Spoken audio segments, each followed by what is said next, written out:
Hey everybody, this is the Women Healing Naturally podcast. I am Sky, this is Chantel. We are going to talk about weight loss, weight gain. Why can't you lose weight today? Hey Chantel. Hi, love. How are you? I'm okay. How are you? I'm okay. Thank you so much and excited about today's topic.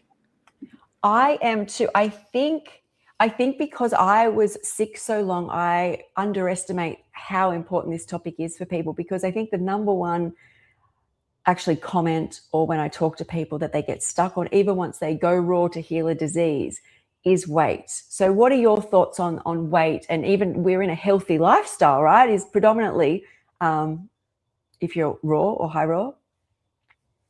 So, and let's not even base it on raw or high raw. I think just Sure. general for women.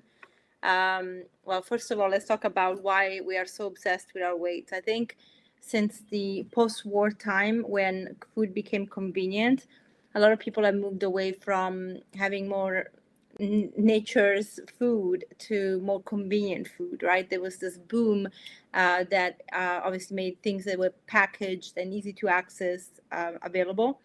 And at the same time, the meat industry, dairy industry boomed as well. And so all of a sudden in Western countries, now you have this say cheese, which was a big one, being completely subsidized by the government and pushed on everybody. And it was like, we went to war, now we have to make up for everything that we lost, and we want people to be stronger and healthier. And they started looking at calorie intake rather than calorie quality. And this has happened a lot. Obviously, it started in the U.S., but actually, if you look even at countries like Trinidad and Tobago or Venezuela or like the islands that Puerto Rico, the U.S. took this thought about going there and bringing in the calories versus the actually quality of food. So people, even countries where their nutrition was actually pretty good, yeah, it was a little bit scarce in terms of what they were eating because they didn't have access to, but they have access to like vegetables and fruit. But what they did is they brought these convenient food, animal products from the US, and they started giving people things that were like, you have to have 2,000 calories a day, right? So we have gone through this shift post-war. And I think with time going on and companies noticing that they can make a lot of money from convenient food, from things that are accessible, cheaper, because they're cheap to make with ingredients that are cheaper, and they take no time to make, they could make a bigger profit. So over time, this became the norm of the Western diet. And so taking people away actually from what our natural diet should be. And as a consequence, the waistline started enlarging as well. And weight then became a thing because we are seeing this expansion of Yeah. waistline. And with that, obviously, diseases that are correlated to lifestyle. And then at the same time, we have the media pushing the perfect image to what it was before, right? Tiny waist, good hips, thin legs, and everyone has to look the same. And when you have a shift in how people are eating because the government is pushing certain dietary guidelines and some easy products versus the media, now you have a dissonance in people, and the diet industry boomed. And now again, when you have smart people and companies that make money, when you have somebody that wants to achieve something and they are ready to spend as much money as possible into achieving it, now you have an industry. So it's become a zoo, really. Yeah. Yeah, I think that's definitely a good place to start, because the first place to start is where the psychology of people is. That's the thing, right? Is people can know what they need to do, but they can't get there. Hence why a pharmaceutical company now has a GLP-1, because people want to lose weight, can't lose weight, so they bring something out to fix it. People are going to ask, and I want to talk about what I notice in my body and clients as well, is the fact that the biggest determinant, and I am 45 and I've been in menopause for 15 years, just surgically, hormones. Okay. And this isn't just perimenopause with clients, menopause with me. We're talking thyroid hormones. I'm talking cortisol. The biggest determinant of not just weight gain and weight distribution over time for me, but also there's this confusion. For me, this wasn't as in effect when I was younger, but fluid. Like being smaller, the amount of fluid my body retains, whether this is from inflammation, whether this is from muscle repair, whether this is from glycogen stores increasing, whether this is from salt, really makes a difference. And it really affects my psychology when I even look in the mirror. So I believe there's two things that are there, which is we need to not confuse waking up and having fluid, which, as I said, and I think because I was on so many stimulants, my kidneys don't filter as, there's a whole lot going on for me. But there's, and this is for other people too who have been really sick, is there's fluid and then there's this weight gain that occurs. Did you want to talk a bit? Do you want to start with the weight?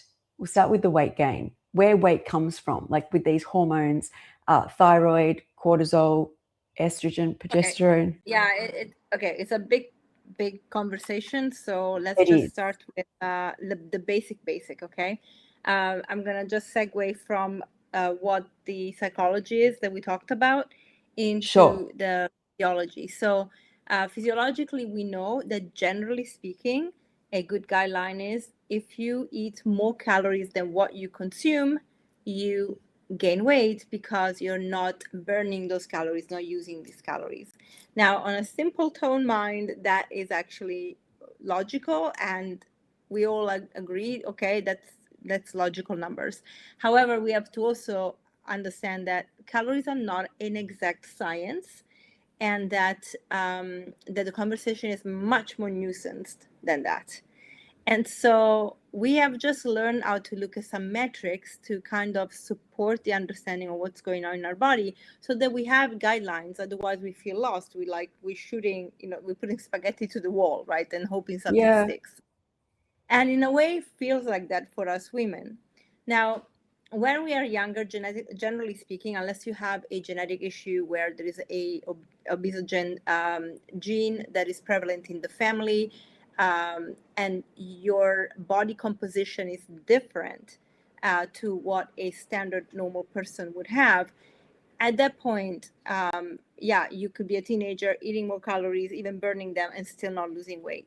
But generally speaking, you can see that when we are younger, we just seem to metabolize things much quicker, right? Because we're still in a growth process. There is a lot going on. And when we get into puberty, however, we are starting, women and men act very differently. So boys, their body shapes in a different way. So their hormones like testosterone will use calories in a different way. And then girls start gaining breasts, hips, and they can gain weight. And it's actually a shift that normally regulates itself after puberty. Puberty is like you're now flooding your body with hormones, and so your metabolism shifts and changes. So your reaction to certain foods will also shift and change. And with time, then you lose that baby fat in a way. And but of course, it can be quite troublesome for girls because they don't understand what's happening to their body, right? So again, the psychology and the physiology go together. And then we are now through life, like if you are then understanding how to eat a proper diet, how to nourish yourself. And, I hope that younger and younger people understand that being on a plant-based diet that is well planned, where you're getting your fatty acids, when you're getting your protein, when you're getting your amazing fiber, and you're not relying on processed food just because it's vegan, or that you don't go into a standard kind of diet, you can really have a very happy, healthy, lean teenage years into onwards, and actually really regulate everything. Because now the thing with diet and hormones is that you want to feed your body so your hormones can perform as best as they can, unless if you're someone that doesn't have any hormonal issues, okay? So, but of course we can also talk about at some point what the hormonal issues could be triggered by, like plastic and all the like fake estrogen that come from phthalates and so on. So there is a lot that goes into the picture, but let's just keep it on diet for now, and hormones. So you can prepare your body to really perform very well long term since you are a child, which is what parents should do for their children. So when we get to our age, or actually 30, in the 30s, and perimenopause begins, meaning we are now lowering estrogen, we're lowering progesterone, our metabolism has to adjust to these shifts.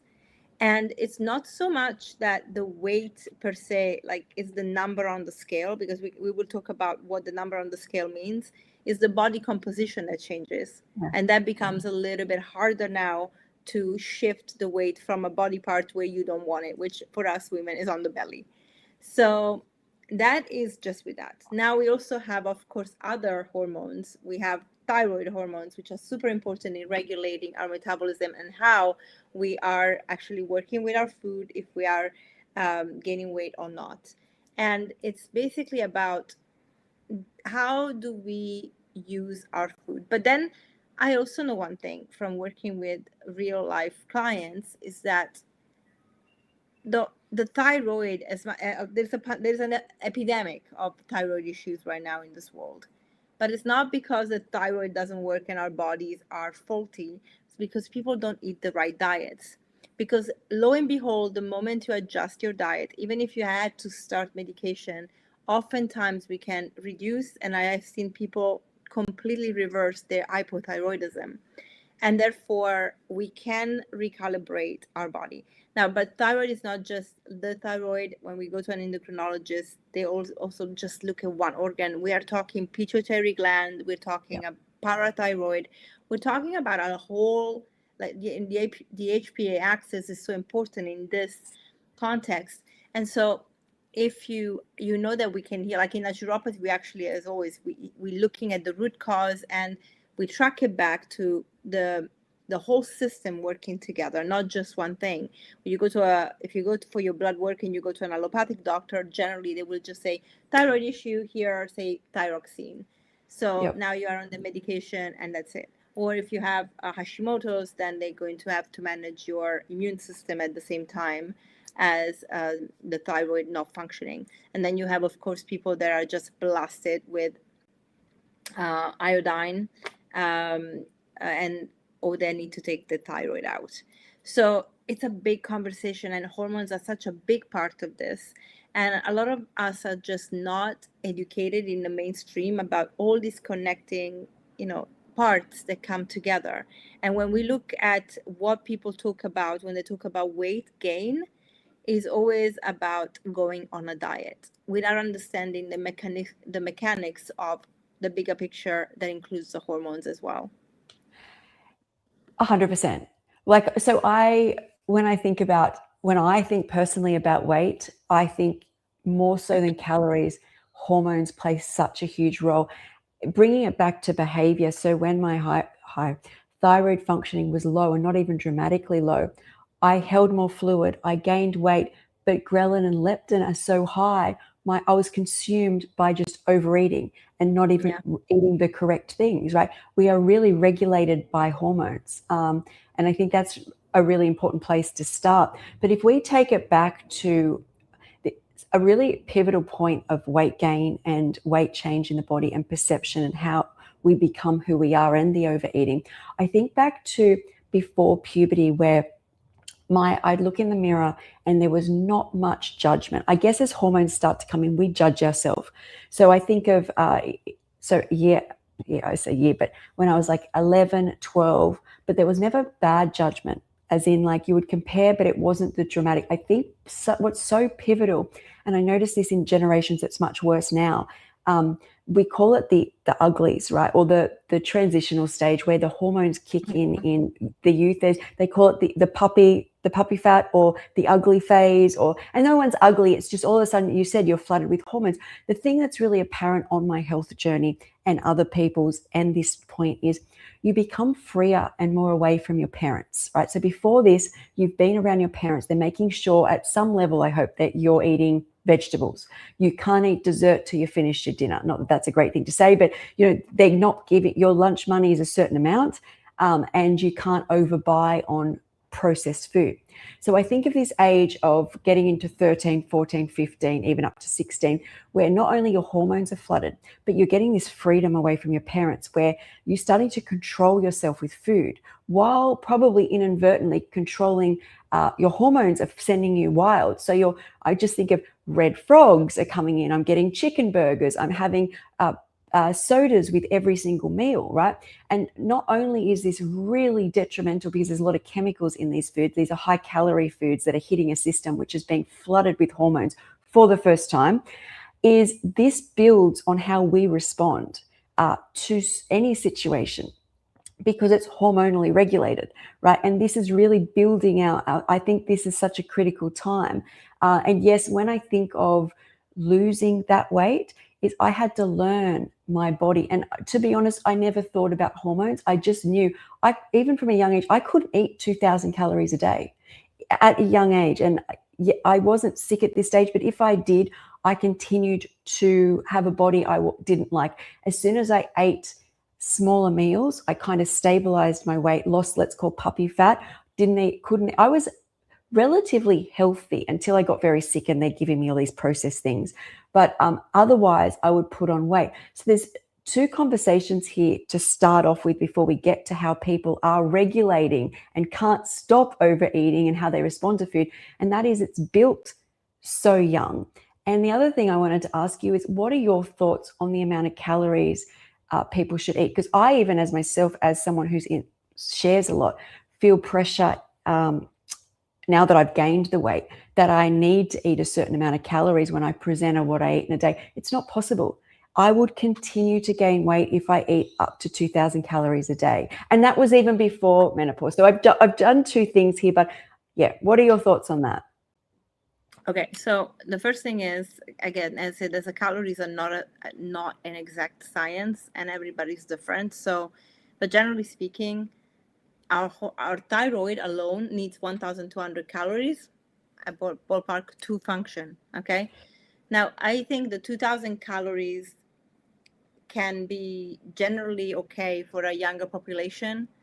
As we get older, I am more focused on the quality of the food than the calorie amounts. Yeah. And generally speaking, I see that a calorie wisdom goes much further than trying to hit certain things like, oh, I need to have 2,000 calories or restrict too much. So I think a woman in perimenopause, or let's say from 30 up, when we start seeing the changes, our diet can be 1,700 calories. And if or 1,500, and if those calories are in at high quality, you actually can get an amazing array of benefit from it. The only thing that I would say, we have to always go back to behavior. And I think what you said about it starts in childhood is really, really important. Because when we have no judgment, we don't count calories, we don't care about it, we eat.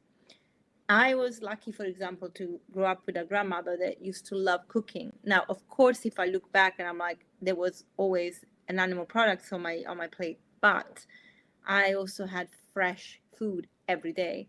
My food on the table, it was always vegetables, a salad, or roasted vegetables or something. There was always fruit as a snack, or even as a dessert sometimes, or like breakfast, and then the rest, even if it was animal products, they were homemade. So I grew up, in any case, eating that kind of diet. So I was never and I was a very active child. So I think because my grandmother obviously used oil and sometimes fried things, I was definitely eating over 2,000, like 3,000 calories, even like easily. And then my father, of course, would bring a lot of like sweets and chocolate. But even then, I had no judgment on my body, right? I was very active and I didn't judge it. However, I did grow up with a mother that had bulimia. And even though, and I witnessed a lot of that behavior, but the criticism started coming for me at teenage, like really around 10, right? Comparing me to my sister that was very, very thin, for example. And I started then, really only then, realizing that my body wasn't what it was expected to be. And with time, obviously, it became a problem for me. And this is why when I was 17, I started dieting at 13 because on top of it, I had my mother's judgment that became my judgment. And then I had my dad's new wife, my stepmom, judgment becoming my judgment. So at 17, I became anorexic. So I was eating maybe 500 calories a day, if that. Okay, I was just not eating much. And this thankfully only lasted 2 years, but I managed to come out of it. I had a lot of support at school, and I'm a quite strong mind, so I was tired of feeling tired because I had no energy to even stand up from the couch, to be honest. And I have blanks of memory, like you just cannot function. But after that, again, because of the upbringing and that the way that I was brought up with that judgment, my relationship with food in my 20s and onwards, it was terrible. It was up to 30 years old, 32 years old when I became vegan. It was terrible because it was all about wanting to be thinner, but under eating, overworking, working out too much. My cortisol was all over the place. Yeah. My estrogen actually was not even being cleared properly through my body, so I was dominant in estrogen, and I was on the contraceptive pill.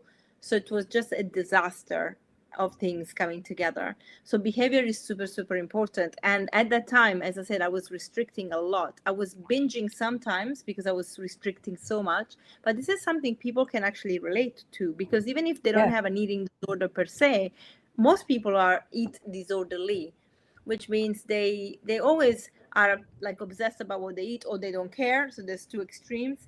And then they're never happy. They're never, and even if eating brings you stress and cortisol goes high, you actually are not going to lose weight even if you try. So there is also that part. Your nervous system is part of this conversation of weight loss, which is why a lot of people do not manage to lose weight. It really goes first to the nervous system. And because of this complete brainwashing that we have to look in a certain way, and especially for us girls, and of course we have men that are affected as well by eating disorders, but girls mostly, which is really, really sad, because it's like we never are at peace with our food or with our body. I always bring it back to a very simple thing. If we ate the way that God tells us to eat, which is, and I'm not saying in a religious way, but more like creation was so perfect. So we have all this amazing food being created, and we ate that instead of killing living beings and eating junk food. What would we look like? And I think you and I are a testament. And of course, in your case, because you have an array of health issues and you have to regulate your body in different ways all the time. That's a very isolated. So we're talking about general, okay? But if we look, you and I, however, we eat incredibly well, and you eat high fat, which will come with a lot of calories. So even though you maybe stop at 1,500 calories, your food is really, really rich in nutrients. You're eating from nature. Like, even if you have gained the weight, obviously you were skeletal, so this is a good place to be. You were undernourished, malnourished. So you are now in a place where you're nourishing your body, and everybody's body has a place that they're comfortable being, which is not the same for everybody. And this is why your metabolism is unique to you, and the amount of calories that you will eat really depend on your body, your needs at that point in time. And it can change slightly, obviously, as we go through the years. So even if I say a lot of people can, in menopause and perimenopause, can do very well on 1,700 calories, that could be different for some people. Some people might need more because they're competitive athletes, or they need more because their body burns more. They are taller. They are just bigger boned. There are so many things that we have to look at, that I don't like that the government gives a 2,000 calories set for everybody, because it's not applicable to everybody. And by the way, as always, that was based on men. Yeah, and also if you Google or talk to ChatGTP about what a menopausal women's calorie intake should be, it's 1,600 unless you're doing more exercise. And so, but women don't even know that. I mean, each woman is going to be different, but I do want to bring it up. What I noticed about, and I want to bring this up because this is probably a lot of people listening who are going through perimenopause or menopause. Yeah, and I was talking about myself when I was younger. So when I was younger, when my hormones kicked in, there was a period where I was quite well. I did basketball, rep basketball, state water polo, swum every morning, and my hormones are kicking in, and I'm eating. Our processed food is not like America's, but it's still I'm still eating junk food, right? And you grow, but you're big and muscular.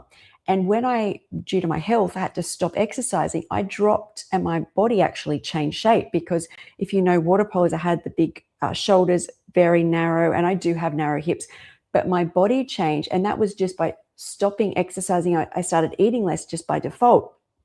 And I got a body that I was happier with overall. And I know it's so funny patterns, right? So I get myself well, and before I even go on the hormone replacement, I'm trying to build myself because I went off my hormones and I went back on just estrogen, and I am exercising a lot, right? This is very similar. We repeat patterns. And and this is very common. I don't actually know many women who have put their hormones back in and not stated they put on this dramatic amount of weight, right? I put on a lot of weight, but I also got I noticed recently when I stopped exercising how my figure I could hear my hunger signals. I was not this thrash the body, push it, get puffy, overeat, not listen. I felt like I was repeating the lessons I had to learn when I was younger. But what I noticed, because I was off estrogen for 3 years, is that I could definitely eat a lot more. Okay.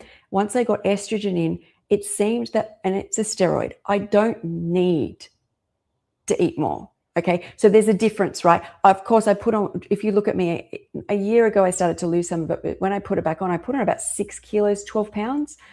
And so I on estrogen, do much better, and I see a lot of people doing this as well, doing more like OMAD, but I've got no stomach, so I will kind of split it within a 4-hour window. But it's because I think there's this psychology where I'm like, and there's a joy in eating. There's a joy in, I love creating food, and it's an outlet for me that I've had to work on the fact that most of the time my body needs, and this is just for me, what I've learned about myself, electrolytes, hydration counts so much for me.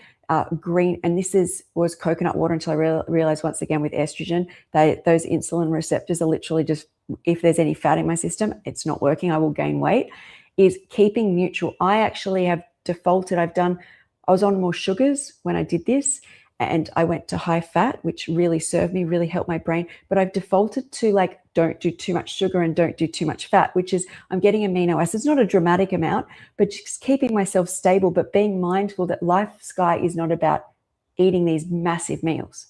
Life for you is, and this is, I'm very grateful for, is my life wasn't filled either. This is back to psychology. I'm more around people. The more I noticed, anytime I was around people, I could tolerate more foods because my mind isn't so consumed by regulating, checking in, my trauma response kicking in. So these going out for dinners where I'm eating things I couldn't eat before. There's so much to this because estrogen is very protective for me, so I don't respond as dramatically because I have estrogen. But it really has been this journey, and this is just the hormone estrogen coming back in and how it affects all these different roles in my body is if I have to have the estrogen in because my brain literally does not work, I start getting severe joint pain, cracking. So it has to stay in. It's not about estrogen's the problem. I need to kick that out. If I want it in, what am I going to do? That's how I have reframed it. And yes, the fluid retention when you first go in is extremely dramatic. But it's been a whole journey because I have to have it in, right? I find my health journey pushes me. And that's like a lot of people is we get pushed, we can't go back. We love to, sit around and do whatever we wanted sometimes and not have these effects. But I find all the decisions I make in my body doesn't give me an option. I have to have the estrogen, so I've got to make it work. So, yes. Yeah. I mean, and that is powerful. And I think the comments that just came in about the estrogen cream. So, there are a few elements that play here. First of all, always making sure that before you start your estrogen and even whilst you're taking it, blood work is important. Now, this is for menopause and perimenopause, but the end of it, because you want to see what the amounts in your bodies are so that you can regulate the amount that you should put in. Because a standard amount, which a lot of doctors would give, especially if it's pellets or whatever, is not right for everybody. And you can have too much and it can just not work for you. So you can actually put on weight, retain more water over time. So understanding how much you need, it's really, really important, and not just guessing. The other thing is sometimes a patch is better than a cream because it releases slower and regularly so that your body adapts to it. And the other thing is also, what is your liver doing? Because if you're putting in estrogen but your liver is not actually processing and clearing, you will put on weight, and you could also have this higher amount of estrogen lingering in your body because it is a part of the estrogen that needs to go out. We need to understand if we are also having enough, our digestive system is working well when it comes to bile. Bile is very important in putting together estrogen and through the gut and releasing it through your urine and feces. Sorry, not urine, the feces. And then the other thing is you also have to think about your gut health being at 100%, because one key bacteria that plays a very important part in releasing estrogen and not letting it circulate back into the body, it's the estrobolome. So having a very, very healthy digestive system is really, really based on having a good amount of fiber into our body. And fiber, by the way, is really important also because it will pair with bile to accumulate everything together and get it out. If you are, fiber void, that's when the issue is. So even I know a lot of women that might have been trying the carnivore diet, which is void of fiber. At the beginning, they feel great. Over time, they won't be, because now what happens to that enhanced estrogen that goes into their body? And this is why a lot of the influencers that are online, what really upsets me is that they're very young, and then they speak to a population of women that cannot possibly relate to that, and they can get into trouble. And that is really, really, really sad, because as we change, we need to pay attention to things even more. And our liver is always meant to be looked after. I mean, even when I was on the contraceptive pill, which I stayed on for 12 years because of my skin, because of course I didn't know that if you ate dairy, you would, you break out. Like I was breaking out because of that, because I was actually intolerant to dairy. I didn't know that I wasn't eating the right food, that I wasn't eating enough fiber. Like I had no idea when I was 20. And that affected me. So even with the contraceptive pill, I had the same symptoms that a woman could get on HRT with estrogen, not doing the things on the side that need to be done. And one of the most important things is your liver. The liver is key. Yeah. The other thing, I want to just bring this up because it's made such a huge difference with my HRT, is estrogen and progesterone, and I'm just on estrogen, will affect bowel motility.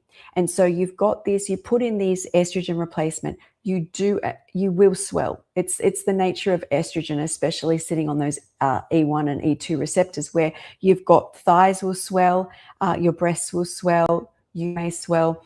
And as I said, I couldn't not take it out, but I started to crave intense amount of greens. Now, greens are very stimulating for the liver. I could not tolerate really much fruit.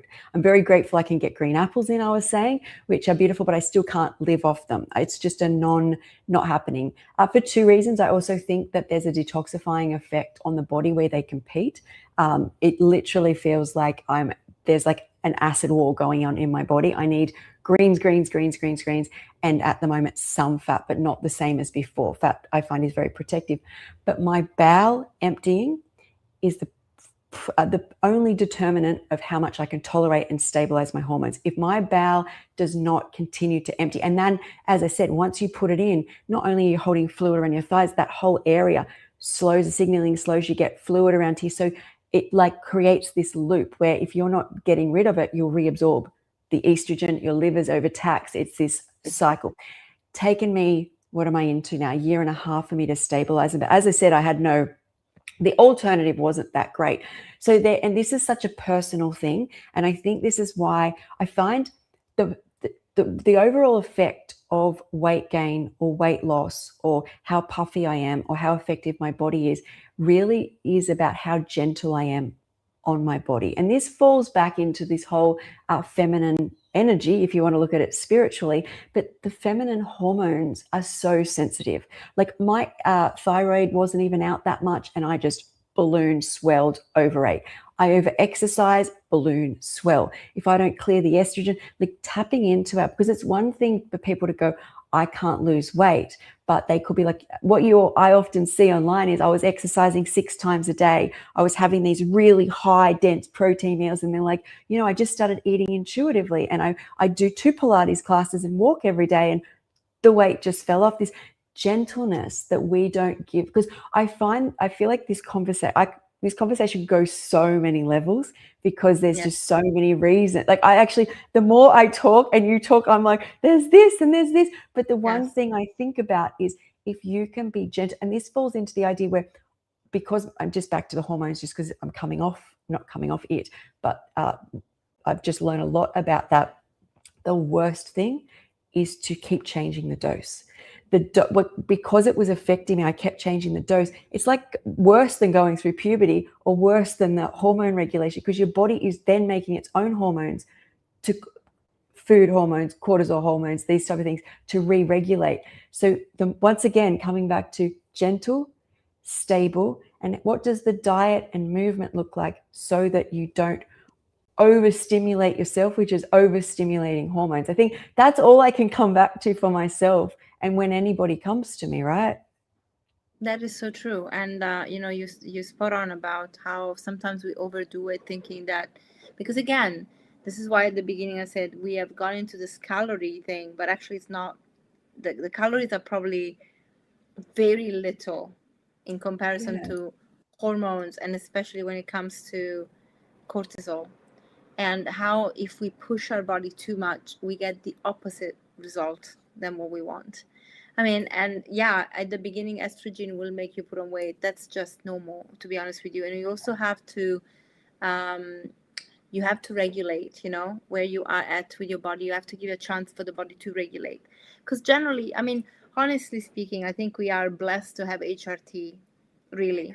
But our bodies are not stupid either. And we don't have to go on HRT if we don't need it. In your case, it's a mandatory thing, because you obviously went into surgical menopause, and it would be terrible for you not to have that. And there's still a lot of, as with everything, because we are reshaping the conversation around HRT. So now we are actually aware that it can be also beneficial. It also has that extreme side where like everybody should be on HRT, which is not the case.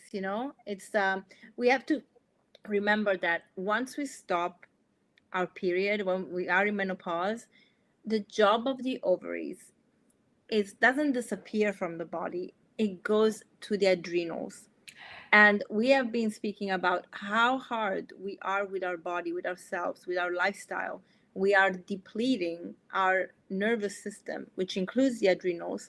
So these poor guys are like, I'm sorry, but I cannot take another job on. I mean, you keep on pumping out cortisol from me and adrenaline from me, and I'm freaking tired. And now you want me to make progesterone and estrogen? What are you, nuts? And so I just wrote that down. I think that is what people need to be mindful of, right? Is that. So we have to remember to just, as you say, be gentle. Mindfulness is as much exercise as actually physically moving your body, meditating, breathing, walking in nature, being barefoot in grass. Like, those are the things you want to do for your nervous system, and stop fighting your body. And if you are on HRT and you are gaining weight, then look at the other things, right? Look at look at what's going on with your lifestyle. Are you like running around? Are you trying to do too much? Are you not detoxifying? I think actually our friend said she had stopped eating cruciferous vegetables, which are incredibly important in liver detoxification. So this is one of the things. When you look at diet, greens are kings and queens. And please do have cruciferous vegetables because they make a massive difference. Now, with cruciferous, the other thing is obviously we here talk a lot about raw lifestyle, high raw or fully raw. But if you have a thyroid that is challenged, then aside from things like arugula, the other cruciferous vegetables, please do cook them, because that way you're getting rid of the goitrogens, and it's really helpful for helping the thyroid and staying with the liver working well. Milk thistle is a brilliant herb to take, that you can take in the tea, you can put in the smoothie if you buy this powder. Dandelion is fantastic for the liver, but also for the kidneys. And again, the adrenals are sitting on top of your kidneys, so you are benefiting both. And also dandelion is a diuretic, which means if you are feeling a little bit bloated, you have the chance of also getting rid of the extra fluids. Things like nettle is amazing for the liver and for the adrenals and for the kidneys, and it's a diuretic. So you can also go to your kitchen cabinet and look at herbs to help you out with different things. So it's really about talking to someone that maybe can just give you these little extra inputs. And bitter herbs are very important, like dandelion greens, which are not really popular in Europe. I don't know why. It drives me nuts. Neither in Australia. Oh my gosh. And they grow everywhere, but you want to eat them because they are really fantastic for the liver and they make such a big difference.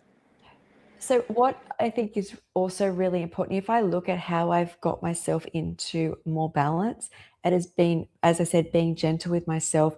It has been listening to my body, but it's a slow process. And the harder and faster I go, the more my body rebels, like literally rebels. So what I have a tendency to do, and this is a lot of trauma, and this is a whole nother conversation, is if something's not working, that I have to fix it instantly. And I think this is what it is for a lot of people. So I'm like, right, I'm now going to do fruit, right? And even like, I know you have to let fat come out of your system. I can go 2-3, I can push through 2 or 3 weeks, right? So that's going to be out, but I've still dramatically stressed out my system. And this is another thing when people like, I need to go on a detox, right? I need to detox myself. If you're feeling pain, you're feeling miserable, this is stress. Any pain or suffering your body has, it has to have a stress response to help you cope. If I was to gift to the world something that I've learned once, now you get well, like now that I'm well, it's that slow, steady, and just because it stops these hormone fluctuations, or even my response where I go, I need to go work out. I need to, like, it's like this terrible cycle. And the world is very masculine, and we tend to be like, got to drive hard to get the results, but it has definitely not worked. The other thing I wanted to bring up is you talking about the adrenals, and many people in this community, and I was one of them, and one of them who has suffered from chronic fatigue syndrome, which essentially your adrenals can't even get you some days to get up, right? Is, as you said, once you go into menopause or you're going into and perimenopause, your adrenals are supposed to pick up more. And so I think be even more gentle on yourself. And that to me is that I think why I get very tired without my hormone. But my situation is very dramatic, but it's just, I like to put it out for people to think about while they go through these things. But I would say the greatest thing that is going to determine hormones coming in and either holding fluid on your body or starting to, and this is besides the perimenopause where you will get weight distribution, is you have more control when you don't shock your body. And as someone with like ADHD personality, it's like that's a lifelong learning, but that I feel is like this key that I have to stay with. Yeah. including No. overeating. As soon as you're overeating, you get a stress response and a learned Yeah, behavior. because We can, how do we overeat, right? I mean, a lot of the times, and also, what does overeating mean? I feel like, for example, I eat massive amounts of salad. Like my salads are humongous. Like normally, my salad portion is what in a normal household will feed. It would be like the centerpiece of the table, and people would just take from it. I need one for my own to feel satisfied and to feel filled. But then we also go to this point, guys. When you have a diet that is nutrients rich, but so we are looking about calorie density here, you have a massive amount of food. So in terms of volume is a lot, you get a lot of fiber, but the calories in this food is really low in comparison to a diet that is much more processed or has animal products in it. And for me, for example, I always say this, I'm high raw but not fully raw, because I know my body it craves it. Tofu. I absolutely need to have tofu to be sane. And actually, funny enough, when I did just fully raw for a while, for like 2 weeks, when I had no tofu, and I was feeling much more bloated. So my body responds so well for that because I need the extra protein. I train a lot, so my body really needs that extra. And I started listening to myself, because before I was trying, okay, I'm going to take out the tofu, and then I have to have more food to feel satisfied, and that was stressing me out. So the pleasure of yeah, eating became stressful, and I saw my body reacting to that. So you're right, like we react to food when we are eating in a stressful way, when we are overeating because we feel like we've been deprived. This whole often happens when we've been depriving, and then we just overeat because our nervous system is so over it that we cannot control it. This is not down to being strong. It's really not willpower. This is like a biological response. Your body's like, I'm freaking out here. Nervous system needs cooling down. You're gonna have to have some serious starches right now because I am not 100%. And this is the other thing. I teach my patients when they come how to eat for their hormones, and where in their cycle they should have more starchy food versus less starchy food to support the different hormones, because progesterone wants more starch, needs higher sugar, but estrogen doesn't. She likes low sugar, and she likes mostly greens, and this is how they work together. And so in a body that balances the two, the dance needs to be balanced as well. And we get there by understanding where we are at in our life cycle. So a ovulating bleeding woman would be much different to a perimenopausal, or sorry, a menopausal woman, because in a body where you are bleeding, now you're cycling, you know that you have these phases of your cycle where you have to accommodate the hormone that is prevalent at that time. So you want to support that. So eating for that is super important. And this has nothing to do with calories. And the other thing is our body becomes, obviously, we always talk about it, another hormone that is very important here is insulin. We become insulin resistant as we get older and as we decrease our estrogen. So what we eat is going to impact insulin, and that becomes a massive player in how much weight we gain. Because if you're not bringing in the sugar, the glucose that you need for energy into your muscle cells, into every cell, so that ATP or energy can be created by the mitochondria, and the sugar is staying in your body, in your blood, the body's smart, and it's going to be like, I need to put it somewhere. If you're not going into the cells, let's create fat cells. Our fat cells are deposits to keep us safe. This is what people don't really understand. The issue is how long can we go before we actually get sick from this accumulation in these fat cells. Not only is about weight, but actually our health is going to suffer if we are just accumulating and dumping things into fat cells, because they become toxic. Because the body is not meant to store and not use.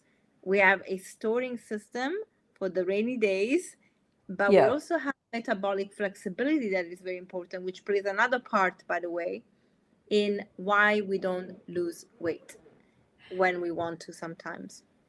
And I think that's really important. When I think about people who are more insulin sensitive and they have a metabolism which is going to utilize the insulin and not be insulin resistant, it is like night and day. I believe I'm so metabolically compromised, and this is just my journey. Everyone's going to be at different stages. Is what I have learned, and then you put the estrogen replacement in for someone like myself, is you swing me in high sugar or for a long period high fat, and my body does not like it. And that's what I've discovered.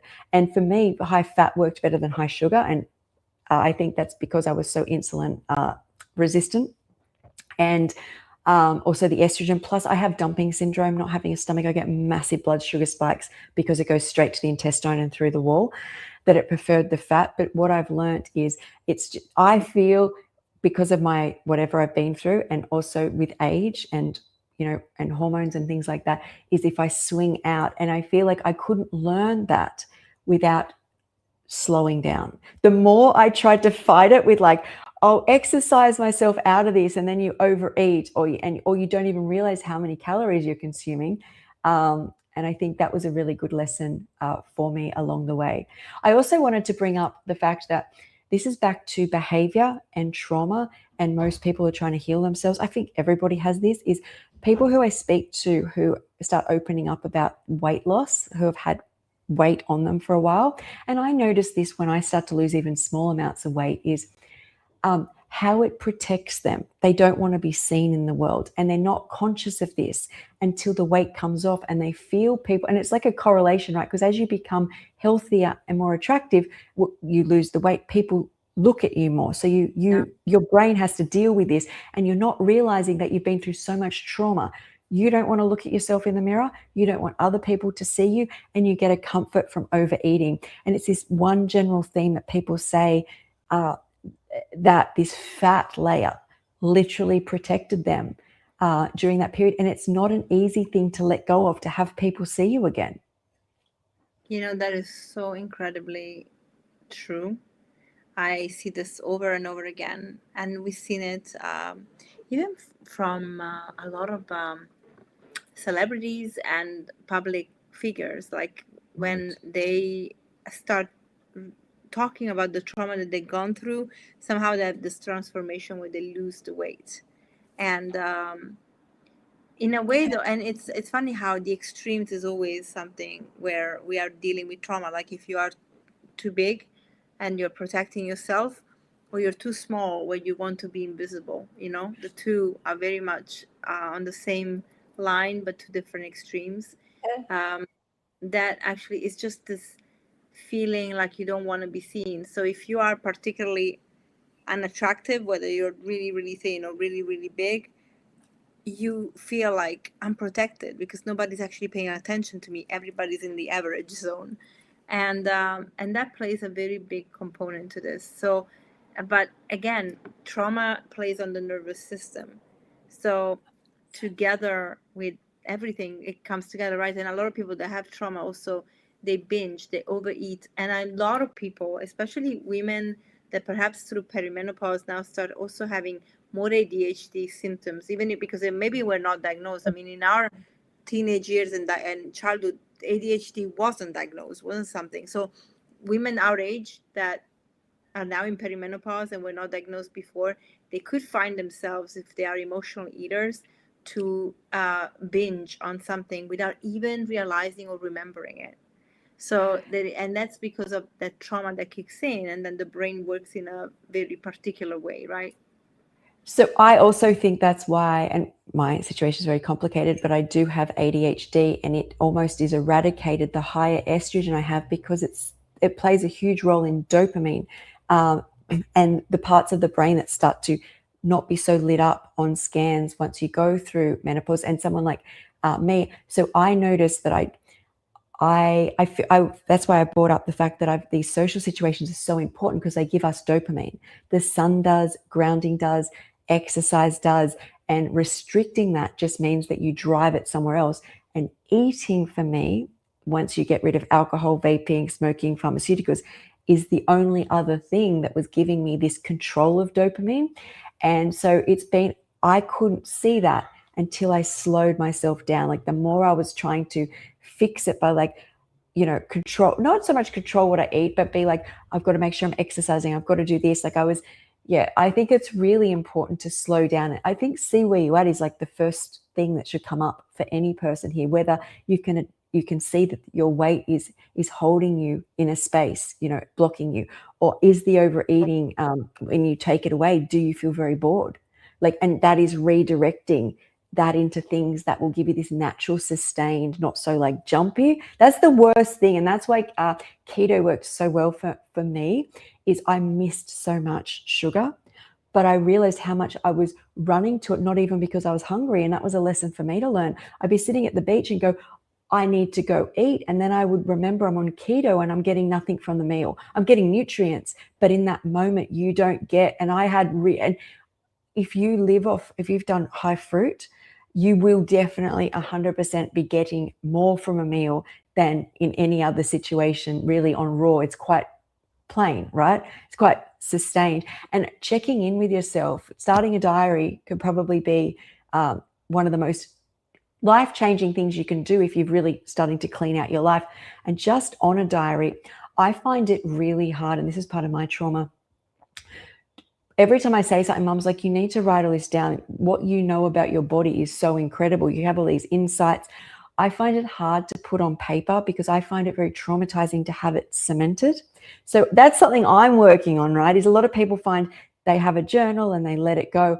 I find it very traumatizing to go back in and see, because it's like looking at not just the trauma in that time, but that it's come through my old trauma. So trauma is just can play different roles in different people's lives. But I thought I'd put that out there in case somebody doesn't like journaling, because I know that about myself. I must say I'm more in my head than on paper, and I'm trying also to work on that because it's very healing to release it that way. But it is something to face to, and that is scary regardless. Yeah. So I completely relate to this. We were talking about a couple of months ago before your channel was taken, about doing a retreat at some point. Yes. So I think maybe this is definitely something that resonates with both of us. It's like a retreat where we can actually show people how to eat an abundance of food and lose weight, but doing it in a way that is also tackling all the other aspects that we talked about, the nervous system and understanding their hormones and living in a state of joy, and actually really letting go of this diet mentality that has been, I think, underserving everybody, and this is also why when we talked about GLP-1s, as people can be judgmental about GLP-1s, but there is one thing that GLP-1s does very well, which is blocks the noise. And a lot of people are so tired of the noise because it's consuming, It's consuming to always think about food, but also feel guilty about food. To always think about food, overeat it, and then feel guilty even after. And so not even having that pleasure, which lasted only while you were having it. It's unpleasant. Yeah, on that noise, I just wanted to bring up that I have had massive addictions. I've been on massive amounts of oxycodones, and I was an alcoholic to the point my liver failed. I was on stimulant medication for over 10 years. I know addiction. And I feel like as I've come through this, I lost a lot of my memory due to trauma, my emotional memory, which is a huge part of what memory is. And I noticed, especially the omega-3 fats, really, the journey is the journey. Everything has helped me start getting it back. But what I suffered from, and I did some lives, which I don't think are up on my channel anymore, is a lot of my old addictions, which were never there before, started to come up last year. And I think it played two roles. I think estrogen really helps with my memory as well, and that's back in. But for whatever reason, I would say for a full year in the background, addiction. So I'd go to a lunch and be like, what if I just order the wine? I want the wine. Like, this has been going on in the background. And that noise was that. I'm like, I remember doing a live and being like, it's not that I don't want it, it's that I want it so the noise stops. Like, I don't even want the thing. I just want the talk to stop. Now, I will say, it is very rewarding to be where I am now, where I worked through it and the noise has stopped. Like, so rewarding, more rewarding than I think I could even get from taking a drug. And it can look different for different people. I really rely on nature. I really find reconnecting with this social aspect. I built a beautiful social community around me. I couldn't do that because I was in a room for so long by myself. It wasn't just I didn't know people. I didn't want people. The people have been there. I didn't want to meet up with people. I had this, it's part of my trauma. But I feel like the difference between us and many people who are not working on themselves is you're creating loops that you really don't get out of. There's no magic. I'm not saying GLP-1 can't help people, and I believe people who do these things do a lot of work. I think if you stop eating, you can't not do work on yourself, however this comes about. I'm not recommending it. This is just my theory. But if you keep putting good choices in while you're going through something really terrible, even when you go off a bit, if you come back to what you believe is good, I really feel we still move forward. I've never not moved forward since making better choices, and that being good food for my body, good people, good sleep, nature, and movement. There's probably a few others as well, but if I keep those in alignment, I get places. And I'm telling you, because people might go, you don't know addiction. I know addiction. Trust me, I know addiction. And that noise, and I couldn't even talk about it really until now, because I thought the more I talk about say the words, because you get dopamine from saying the word alcohol. That's how it works, these triggers, right? Somebody has it and you feel like you're there. That's how the brain works. But it's nice that noise, and I've worked on myself. So I wanted to bring it up because I know this is addiction, but that's the same as food noise, right? I can only imagine how chatty people who have this are. And that to me is still hormones. My food noise. It's the dopamine, reward system. And this is what GLP-1 stops, they blocks it. Yes. So I actually don't know. I mean, I think for people that are successful on GLP-1s and not the weight loss, but actually not losing, we talked about it on the last episode, not losing the muscle mass and not getting sick from it long term, because they have adapted the lifestyle that goes with it. Yes. Those are the people that can succeed because they don't rely on just blocking a pathway. So they have to work on things, but they are normally followed and coached by a physician or the physician that gives them a GLP-1 should be the one coaching them and looking after them or suggesting somebody to do that. But it's true that if GLP-1 can be just like any other drug. It can be, yes, it's about the weight loss, but it's actually really stopping you from feeling anything.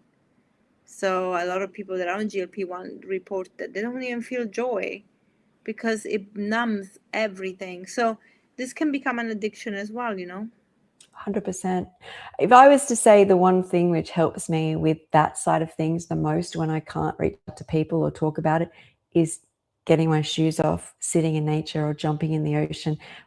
And the reason being is it brings me present. When I have noise, I'm not present. So raw food for me keeps me present. As I start adding like your tamaris or dehydrated food, I get more food noise, not just food noise in general. And in that noise is trauma. And so what I do is keeps myself present. And that's why I don't journal a lot yet, because I feel like it's going to open a gateway into the noise. And so that can look different. I thought if that can help other people to a point where I can just take my shoes off and run outside. If I'm like, not that it's a full-blown panic attack, but if I feel really noisy, that has served me. So yeah.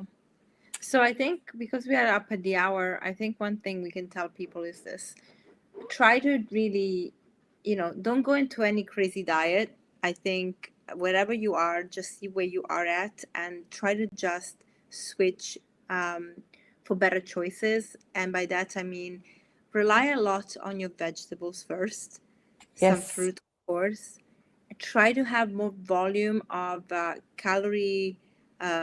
low calorie food by not thinking about the calorie per se, but just thinking that if you have a high volume of food, if you're somebody that restriction can trigger or you feel that you can't eat in a certain way, or that you are someone that has a big appetite, go for those low calorie foods because the volume will really help you. The fiber will really help you. And then gently learn how to really work on doing it properly. And Sky is creating something for November that she just shared. It's still hush hush, Yes. but in November, there will be something that will help you all to know how to go raw and high raw. And I think this is a great place to actually start now to clean up things by bringing more food into your life, the right food, so that you don't deprive yourself, and then see how you feel. And then you can learn how to do it properly so that there are no deficiencies and long-term issues, because 2 months will make a difference, like if you're not perfect on the macros or the micros. But right now, and if you are starting to add the veggies and fruit into your diet at large amounts, the micros will definitely be perfect. Macros could be off if you are doing it with too much fat or too little protein. Like, that is something that we can teach then. But I think it's really important to understand, that support that is coming, but also it's easy to start. And if I can just suggest easy things, like for example, in the morning, if you are very attached to your breakfast, if you can do something for yourself, is make a green juice. Make a green juice first thing in the morning, okay? And then have your breakfast as you always did. As you feed your gut bacteria with these green juices, your body will want more of the healthy stuff anyway. That's just gonna happen. For a snack, try to have something like a piece of fruit. So you can have a little monomeal of berries or whatever you like. Don't even think about it. Mangoes, apples, or if you want a fruit salad, just have a salad. That's really good. You can then, at lunch, before you have your meal, if you don't want to change anything with your food, just have a small salad before your meal. Number one, that will actually give you the fiber, more vegetables. It's going to be raw, so you're actually getting raw food in. And also, it's going to naturally, because you're adding all these these good foods in, naturally it's going to decrease your wanting the food that maybe is not great for you. So let's say you are someone that's addicted to McDonald's. I hope not. But if you are, have a salad that you make at home before your McDonald's. Naturally, you will want the McDonald's a lot less. And with time, actually, you might not even want it at all, which is great. Do the same thing at dinner, a salad before your main meal. Just those little tricks, they're so, so helpful. In the afternoon, as snacks, hummus with crudités, so you can have your celery sticks, your carrot sticks, your cherry tomatoes. Go get wild with the food. Like, one thing I do actually that I love doing is I take an iceberg lettuce head, I cut it in half and take the harder part out to put in the salad. But then I use the leaves as a burger bun, and Yep. I put in tomatoes with the tofu, and a little bit of dill and lemon and a dollop of soy yogurt, and that way I have like a bun that is like a shawarma. I put in whatever I feel like having it. If I want a scrambled egg, I will put scrambled tofu, and I'll just stuff it in there with avocado and tomatoes and different herbs. Like, get creative with the foods that are good for you, and just start with these little tweaks, and then you're going to see such a difference, because now you're adapting your gut bacteria to food that you're not used to. As always, when you are making these changes, even if you haven't changed anything, you're going to start losing weight naturally, because now you're having all these amazing foods that are lower calorie anyway, and so you eat less of the other things. We call this crowding out, because nobody wants to be on a restrictive diet. It's depressing. So crowd out things by adding better things in, and then you just see a shift, Yeah, and you made me think of someone who I've been. So my situation is quite unique. I don't have much of a stomach, so I can't do volume eating. But I love watching. Do you follow the Broccoli Mum? Yes, I don't like how she eats, but yes.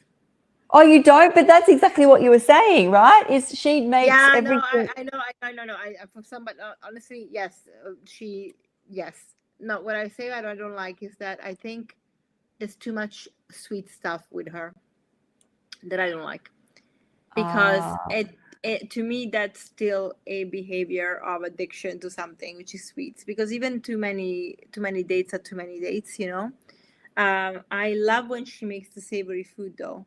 Yes. When she That's makes what the I was savory thinking. That's the only thing that came to my mind. I feel sick when I watch sweet stuff. Like I don't have much sweet stuff. But I was thinking if anybody watching, so she does the big curry and then instead of serving it with rice, she serves it with a salad. And for people who want volume, and that doesn't work for everybody. Some people that can be a trigger, but you can see that you can eat a huge amount of food. But I did want to bring up the fact that I'm so excited. So I guess I've been raw for 5 years and I do a lot of podcasts and topics like in this singular sense come up and we talk on them, high raw or raw. But the fundamental factor that most people don't even comment on because they're so embarrassed is they can't even be raw. That they're struggling with these addictions of food, of weight, and they want to be raw. So they're watching these podcasts and we're diving deep into all these different topics. But the foundation of it is many people can't reach the goal they want to reach. So I had this idea that for the month, that's going to be November, everyone that I can get in contact with in the community that I do podcasts with and the women's podcast and all the parties and stuff, is that our content for the month, including courses, there's going to be ebooks, some are paid, some are free, will all revolve around going raw, as in beginners raw, 101 raw, to a point that there's going to be a raw challenge for 21 days. We're going to help for the first week prepare people for that. And so that whole month, people are going to not only be doing a challenge, but everything they look at, or as much as I can get my hands on, help get people to do their content, will support you in that first time. Because I was talking to some people on Saturday night, I was out for my sister's birthday party, and they were saying how well I do raw now. Like I'm like at restaurants, I could go to a restaurant really not even eat. It would not faze me. And I brought up the topic. I said, when I had, because they're like, someone said you were obsessed with raw, and I'm like, I had to be, because I had to eat so clean at that stage that if I didn't think of raw, I would probably go off it, right? And you are struggling the most when you're most addicted. So you're trying to learn raw while you're trying to deal with addictions. Like that is the foundation of when you first start raw, high raw, whole food, plant-based, is you're trying to learn something while you've got demons literally fresh sitting on your shoulder. So I want to create a month where your demons are less, hopefully. Yes, I love that. Exactly. All right. Thanks, guys, for joining. Thank you. I think on the list next week will be anti-aging. Does that work for you? I think that's what we talked about, yes. Yeah, so I've got on the list we've sent, the next one is anti-aging. So we'll be talking about... I don't like that saying anti-aging, but we'll talk about why. And I think it's going to be a good one because of the obsession that we have online about all this anti-aging things. So get ready for a very good episode. Yeah, so thanks for joining. Thanks for your comments and have a good week. Bye, guys. Bye.